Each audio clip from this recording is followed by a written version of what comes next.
اللہ اللہ اللہ اللہ۔ اعوذ باللہ من الشیطان الرجیم، بسم اللہ الرحمن الرحیم۔ یا ایہا النبی انا ارسلناک شاہدا ومبشرا ونذیرا وداعیا الی اللہ باذنہ وسراجا منیرا۔ صدق اللہ العظیم وصدق رسولہ النبی الکریم الامین، ونحن علی ذلک لمن الشاہدین والشاکرین، والحمد للہ رب العالمین۔ ان اللہ وملائکتہ یصلون علی النبی یا ایہا الذین آمنوا صلوا علیہ وسلموا تسلیما۔ الصلاۃ والسلام علیک یا سیدی یا رسول اللہ وعلی آلک واصحابک یا سیدی یا نبی اللہ۔ الصلاۃ والسلام علیک یا سیدی یا رحمۃ للعالمین وعلی آلک واصحابک یا خاتم النبیین۔ تمام تعریفیں اللہ تعالیٰ جل شانہ کے لیے، درود و سلام نبی اکرم نور مجسم شفیع معظم آقا کل ختم رسول دانا سبل احمد مجتبیٰ جناب حضرت محمد مصطفیٰ صلی اللہ تعالیٰ علیہ وسلم کی ذات والا صفات کے لیے حمد و صلوات کے بعد، اللہ تبارک و تعالیٰ نے قرآن مجید برہان رشید میں ارشاد فرمایا کہ یا ایھا النبی انا ارسلناک شاہدا ومبشرا ونذیرا۔ فرمایا محبوب صلی اللہ تعالیٰ علیہ وسلم، ہم نے آپ کو گواہ بنایا ہے، خوشخبری دینے والا بنایا ہے اور ڈر سنانے والا بنایا، وداعیا الی اللہ، اور آپ کو اللہ کی طرف دعوت دینے والا بنا کے بھیجا ہے، بِإِذْنِهِ، اس کے حکم کے ساتھ، اس کے اذن کے ساتھ، وسراجا منیرا، اور چمکتا ہوا آفتاب بنا کے بھیجا ہے۔ اے محبوب صلی اللہ تعالیٰ علیہ وسلم، آپ کو داعی الی اللہ بنایا، اللہ کی جانب دعوت دینے والا بنا کے بھیجا ہے۔ نبی پاک صلی اللہ تعالیٰ علیہ وآلہ وسلم نے ہمیں اللہ کی جانب دعوت دی۔ عقیدوں کے اندر، نظریات کے اندر، افکار کے اندر، سوچوں کے اندر جو کمزوریاں ہیں، ان سب کو نبی پاک صلی اللہ تعالیٰ علیہ وسلم نے دور فرمایا۔ ہمیں رسول کائنات صلی اللہ تعالیٰ علیہ وسلم نے فکری طور پر، ذہنی طور پر، قلبی طور پر مضبوط کیا۔ انسان جب تک اللہ اور اس کے رسول صلی اللہ تعالیٰ علیہ وسلم سے ذہنی طور پر اور روحانی اور قلبی طور پر وابستہ نہیں ہوتا، اتنی دیر تک وہ کمزور رہتا ہے، اور جب وہ رب رسول سے وابستہ ہو جاتا ہے، اس کا عقیدہ اللہ اور اس کے رسول صلی اللہ علیہ وسلم کی ذات پر مضبوط ہو جاتا ہے، پھر وہ ذہنی طور پر، فکری طور پر مضبوط ہو جاتا ہے۔ نبی پاک صلی اللہ تعالیٰ علیہ وسلم کی تشریف آوری سے پہلے جو بنیادی مسئلہ تھا وہ یہ تھا کہ کفار مکہ، قریش بہت سارے بتوں کی پوجا کرتے تھے، تو جو نظریاتی کمزوریاں تھیں، جو فکری فقدان تھا، وہ ان کے اندر بہت زیادہ تھا۔ حج کر کے آتے تھے تو اوہام پرستی کا شکار تھے، حج کر کے آئے ہیں تو دروازے سے داخل نہیں ہوں گے، اوپر سے کود کر کے آئیں گے، کپڑے اتار کر معاذ اللہ بیت اللہ شریف کا طواف کرتے، قربانیاں کرتے تو ان کا خون کعبے کی دیواروں کے ساتھ ملتے۔ مصر کے اندر یہ رسم پائی جاتی تھی کہ وہ سال کے بعد ایک لڑکی کو ذبح کر کے دریا میں ڈالتے تھے تو تب دریا چلنا شروع ہوتا تھا، اور اس پر انہوں نے نظریہ بنا لیا تھا کہ ایسا ہوگا تو تبھی معاملہ آگے بڑھے گا۔ نبی پاک صلی اللہ تعالیٰ علیہ وسلم نے ان سب لوگوں کو اللہ کی جانب دعوت دی۔ حضور علیہ السلام نے فرمایا، میں تمہارے سامنے جو تعلیمات لے کے آیا ہوں ان میں کوئی اوہام پرستی نہیں، اس میں توہمات کا کوئی تذکرہ نہیں، ایک مضبوط دین، اللہ تبارک و تعالیٰ کی ذات پر بھروسہ، اللہ تبارک و تعالیٰ کی رحمت سے امید، ان سب چیزوں کو رسول پاک صلی اللہ تعالیٰ علیہ وسلم نے لوگوں کے ذہنوں تک اتارا۔ جب تک انسان کا بھروسہ عام انسانوں سے وابستہ رہتا ہے، دنیا داروں سے وابستہ رہتا ہے، پیسوں سے وابستہ رہتا ہے، دنیاوی معاملات کے ساتھ وابستہ رہتا ہے، تو وہ کمزور ہوتا جاتا ہے دن بدن، اور رسول پاک صلی اللہ علیہ وسلم داعیہ الی اللہ ہیں، تو حضور نے ہمیں یہ سوچے دی ہیں کہ تم نہ اپنے آپ کو اللہ رسول سے وابستہ کرو.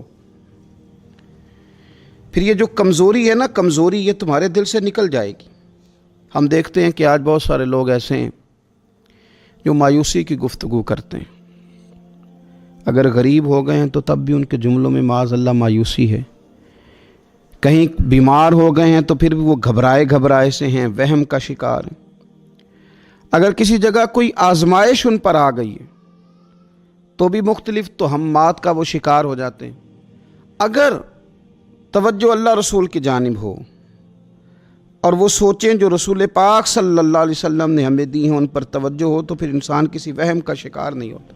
پھر وہ مضبوط زندگی گزارتا ہے اور مضبوطی کے ساتھ آگے بڑھتا ہے، چونکہ اس کو سمجھ آ گئی ہے کہ میرا خالق اللہ ہے، رازق اللہ ہے، پیدا کرنے والا اللہ ہے، اور میرے تمام معاملات کا محافظ بھی میرا اللہ ہے. پھر وہ کمزور نہیں پڑتا، پھر وہ زیادہ امیدیں لوگوں سے وابستہ نہیں کرتا، دنیا داروں سے، سیٹھوں نوابوں سے زیادہ امیدیں نہیں وابستہ کرتا. پھر اس کی امیدیں اللہ سے اور اللہ والوں سے. پھر وہ اللہ رسول کی بارگاہ میں اپنے آپ کو پیش کر دیتا ہے. حدیث مبارکہ ترمذی شریف میں موجود ہے. راوی حضرت عبداللہ ابن مسعود رضی اللہ تعالیٰ عنہ ہیں. ذرا حضور صلی اللہ علیہ وسلم کے تربیت کرنے کا انداز دیکھیے گا. حضرت عبداللہ ابن مسعود رضی اللہ تعالیٰ عنہ روایت کرتے ہیں کہ نبی پاک صلی اللہ تعالیٰ علیہ وسلم نے فرمایا کہ اللہ تعالیٰ نے ہر جان کو پیدا فرمایا، ہر جان کو اللہ تعالیٰ نے پیدا کیا. تو 3 چیزیں رب کریم نے لکھ دیں اس کے لیے. ہر جان کو پیدا کیا تو اللہ نے لکھ دیا. کیا لکھا؟ اس کا رزق کتنا ہے یہ بھی رب نے لکھ دیا، عمر کتنی ہے، زندگی کتنی ہے یہ بھی رب نے لکھ دیا، اور جو اس پر مشکلات آئیں گی وہ بھی اللہ نے لکھ دی. اس کی حکمت کے تقاضوں کے تحت جو مشکلات آئیں گی انسان کی گناہوں کی معافی کا سبب بنے گی، نیک ہے تو درجات کی بلندی کا سبب بنے گی. تو جو مشکلات اس کی طرف آئیں گی، جو مصیبتیں، بیماریاں، تنگیاں، وہ سب اللہ تبارک و تعالیٰ کی حکمت کے تقاضوں کے تحت آئیں گی. اب انسان یہاں گھبرایا رہے، مایوس ہو جائے. ایک بات اب ذرا یہاں صوفیاء کہتے ہیں، وہ بھی سمجھنے والی ہے. وہ کہتے ہیں کہ اصل بات یہ ہے کہ جس رب کی طرف سے تو کرم قبول کرتا ہے نا، اس کی طرف سے آزمائش بھی قبول کر. وہ کریم جو تیرے اوپر رحمت کے دروازے کھولتا ہے، کبھی اپنی حکمت کے تقاضوں کے تحت تجھے کسی مشکل میں ڈالے تو اسے بھی تھوڑا سا قبول کر. ایسا نہ ہو کہ میٹھا ہے تو فٹافٹ تو قریب کرے، اور اگر تھوڑا سا تجھے کوئی ترش رویے سے، ترش جگہ سے گزرنا پڑے تو پھر تو گھبرا جائے. تو اپنے مالک کے سپرد جب اپنے آپ کو کر دے گا، پھر تیری طبیعت سکون میں آ جائے گی، تیرا قلب ٹھنڈک میں آ جائے گا. محمود غزنوی رحمۃ اللہ علیہ مالٹا کھا رہے تھے. ایک ٹکڑا اس کا، ایک خاش اس کی اپنے ہاتھ سے نکال کر کے ایاز کو کھانے کے لیے دی. ایاز فٹافٹ کھا گیا. بعد میں ایک ٹکڑا محمود نے اپنے منہ میں ڈالا تو بڑا کڑوا محسوس ہوا مالٹا، تو اس نے اس کو تھوک دیا اور ایاز کی طرف دیکھ کے کہنے لگا بہت ترش تھا، بہت کڑوا تھا، کس طرح تم کھا گئے؟ اللہ اکبر. تو ایاز نے جو بات کی وہ ہمیں سمجھاتی ہے کہ بندے کا رشتہ کس طرح کا ہونا چاہیے. ایاز کہنے لگا آقا ساری زندگی تیرے ہاتھوں سے میٹھے کھائے، آج ایک کڑوا آیا تھا تو میں اگر اسے تھوک دیتا، یہ کو آئینے وفاداری تو نہ ہوا. انسان کو اللہ کی طرف سے نعمتیں آتی جائیں، رحمتیں آتی جائیں، تندرستیاں آتی جائیں، لیکن کسی جگہ ذرا کمزوری دیکھنی پڑے تو انسان اس جگہ ٹھہر جائے، اس جگہ وہ گھبرا جائے، وہم کا شکار ہو جائے، پتہ نہیں کیا ہو جائے گا، ان چکروں میں پڑ جائے. تو یہ بات درست نہیں ہے. اب یہ کہ ہم کیا کرتے ہیں، ہم نے اپنی ساری توجہات کا مرکز دنیا والوں کو بنا لیا ہے. دنیا والوں کو کیسے راضی کرنا ہے، ان کو کیسے سیٹ رکھنا ہے، لوگوں کے ساتھ اپنے تعلقات کو کس طرح کر کے مضبوط کرنا ہے، بس اسی میں ہمارے صبح و شام گزر جاتے ہیں. 3-4 جگہوں پہ دعوت مل گئی ایک دن میں. ایک جگہ ولیمے پہ جانا تھا، وہاں خود چلے گئے. ایک جگہ اصال ثواب کی تقریب تھی تو وہاں بیٹے کو بھیجا، اور ایک جگہ اور کسی معاملے میں دعوت تھی تو وہاں فون کر کے معذرت کر لی. کسی طریقے سے لوگ راضی رہیں. پھر کیا ہوتا ہے، پھر انسان کو یوں محسوس ہوتا ہے کہ اسے فٹ بال بنا لیا گیا. آپ لوگوں کی توقعات پہ کتنا پورا اتریں گے، بس آپ اپنے ضمیر سے پوچھیں کہ ہم اللہ اور اس کے رسول صلی اللہ تعالیٰ علیہ وسلم کے ساتھ اخلاص رکھتے ہیں؟ ہمارا دل اس پر مطمئن ہے جو کام ہم کر رہے ہیں؟ جو سفر ہم نے شروع کیا ہوا ہے وہ رب کی رحمت کی طرف ٹھیک بڑھ رہا ہے؟ باقی یہ کہ لوگوں کو راضی کرنے کی کوشش میں رہنا اور لوگوں پر توجہ رکھنا اور لوگوں کے معاملات ہر وقت دیکھتے رہنا، یہ چیز انسان کو کمزور بھی کر دیتی ہے اور بعض اوقات اسے لوگوں کے سامنے رسوا بھی کر دیتی۔ حضرت سیدنا عبداللہ ابن عباس رضی اللہ تعالیٰ عنہ موجود تھے تو رسول پاک صلی اللہ تعالیٰ علیہ وسلم نے انہیں نصیحت فرمائی۔ اپنے چچا کے بیٹے حضرت عبداللہ ابن عباس کو حضور نے نصیحت فرمائی، فرمایا یقین رکھو اے عبداللہ ابن عباس، یقین رکھو کہ اگر ساری دنیا متفق ہو جائے تمہیں نفع پہنچانے میں تو تمہیں نفع پہنچا نہیں سکتی مگر وہ جو تمہارے لیے تمہارے رب نے لکھ دیا ہے۔ لوگ تمہیں نفع پہنچانا چاہیں تو پہنچا سکتے نہیں، اور فرمایا اگر ساری امت متفق ہو جائے کچھ نقصان پہنچانے میں تو نقصان پہنچا نہیں سکتے مگر یہ کہ جو اللہ نے تمہارے لیے لکھ دیا ہے۔ نہ تمہارا کوئی نفع کر سکتا ہے نہ کوئی تمہارا نقصان کر سکتا ہے، ہوگا وہ جو اللہ کی مشیت کا تقاضا ہوگا، خدا کی رحمت کا تقاضا ہوگا۔ تو اب کرنے کا کام تو یہ ہے کہ ساری توجہات کا مرکز اللہ رسول کو بنایا جائے۔ آپ دیکھیے صحابہ کرام علیہم رضوان کو رسول پاک علیہ الصلوۃ والسلام کی مقدس زبان نور پر کس قدر زیادہ یقین کامل حاصل ہے کہ سید عالم صلی اللہ تعالی وسلم 313 سے کہتے ہیں کہ چلو جہاد کے لیے تو وہ نکل پڑتے ہیں، 1000 سے مقابلہ کرنا ہے تو وہ تیار نظر آتے ہیں۔ حضور علیہ السلام کہتے ہیں خندق میں چلو تو وہ تیار نظر آتے ہیں۔ حضور صلی اللہ تعالی علیہ وسلم جو وعدہ ان کے ساتھ کرتے ہیں تو وہ منوعاً اس وعدے پر توجہ کرتے ہیں۔ تو میرے عزیز یاد رکھنے کی بات یہ ہے کہ اگر ہمارا بھروسہ اللہ رسول پہ مضبوط ہو جائے، وہ وعدے جو ہمارے ساتھ ہمارے نبی پاک صلی اللہ علیہ وسلم نے فرمائے ہیں کہ سچ بولو گے تو نجات پا جاؤ گے، وہ جو نبی پاک صلی اللہ علیہ وسلم نے ہمیں فرمایا کہ 2 چیزوں کی تم مجھے ضمانت دو، میں تمہیں جنت کی ضمانت دیتا ہوں۔ یا رسول اللہ کون سی؟ فرمایا کہ 2 جبڑوں کے درمیان جو تمہاری زبان ہے اس کی مجھے ضمانت دے دو، اور ایک تمہاری 2 ٹانگوں کے بیچ جو شرمگاہ ہے تو مجھے اس کی ضمانت دے دو، میں تمہیں جنت کی ضمانت دے دیتا ہوں۔ تو وہ ساری چیزیں جو رسول کریم صلی اللہ تعالیٰ علیہ وسلم نے ہمارے لیے رکھی ہیں، ہمیں ان چیزوں پر توجہ کرنی، ہمیں غور کرنا ہے کہ یہ وعدے جو اللہ رسول نے ہمارے ساتھ کیے ہیں یہ سب سے زیادہ مضبوط ہیں۔ اسی طریقے سے اگر رحمت خداوندی کی طرف انسان کا خیال جائے، اللہ کے کرم کی جانب اس کی توجہ جائے، میرے رسول پاک صلی اللہ تعالیٰ علیہ وسلم نے ارشاد فرمایا، آپ یقین کریں جن لوگوں کی توجہ اس طرف ہو جاتی ہے کہ اللہ تبارک و تعالیٰ بڑا کریم ہے، اللہ بڑا مہربان ہے، اللہ بڑا کرم کرنے والا ہے، تو پھر خدا بھی ان پر بڑی ہی رحمت فرماتا ہے، پھر اللہ تعالیٰ بھی ان کے لیے بڑی ہی آسانیاں کرتا ہے۔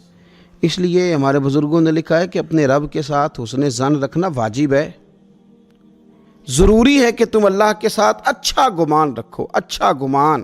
امام غزالی نے حدیث لکھی ہے، ایک اعرابی نبی پاک صلی اللہ علیہ وسلم کی خدمت میں حاضر ہوا اور اس نے عجیب بات کی، عرض کی یا رسول اللہ صلی اللہ علیہ وسلم قیامت کے دن حساب کون لے گا؟ تو حضور نے فرمایا حساب تو میرا رب کریم لے گا۔ تو وہ شخص مسکرایا، حضور نے فرمایا کیوں مسکراتے ہو؟ عرض کی یا رسول اللہ جب کریم غالب آتا ہے تو وہ کرم ہی کرتا ہے، وہ کرم ہی کرے گا، وہ فضل ہی فرمائے گا۔ تو نبی پاک صلی اللہ تعالیٰ علیہ وسلم نے کیا فرمایا؟ فرمایا بھی یہ عربی بڑا فقیہ ہے، بڑا دانش مند ہے، یہ سادہ بندہ بڑی اعلیٰ بات کر گیا، فقیہ ہے، دانش مند ہے، اس لیے کہ اس کی امید اللہ تبارک و تعالیٰ کی رحمت کے ساتھ لگی ہوئی ہے۔ مسند امام احمد بن حنبل میں حدیث ہے، نبی پاک صلی اللہ علیہ وسلم فرماتے ہیں، رب فرماتے ہیں کہ اگر میرا بندہ زمین بھر گناہ لے کے میری بارگاہ میں آئے، بھر دی اس نے زمین گناہ کر کر کے، لیکن وہ آئے اور استغفار کرے اور اس امید پر استغفار کرے کہ رب مجھے معاف کر دے گا، سچے دل سے توبہ کرے، تو حضور فرماتے ہیں رب اس بندے کو معاف فرما دیتا ہے، اگر اس کی امیدیں اپنے رب کے ساتھ مضبوط ہوں۔